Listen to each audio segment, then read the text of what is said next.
வானம் தொட்டு போனா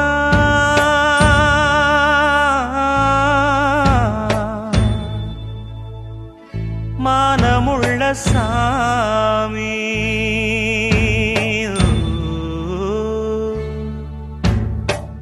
வானம் தொட்டு போன பிறந்தது ஒரு கதைதான், இவன் வளர்ந்தது ஒரு கதைதான். சாதி சந்தையும் சாமி சந்தையும் விரும்பிடாத மனந்தான். தேம்புதையா பாவம் தேவர்களின் பூமி, பட்டத்துக்கு வேறு சிற்றரசன் யாரு, தங்கத்துக்கு வேறு மாற்று உண்டாக்கூ.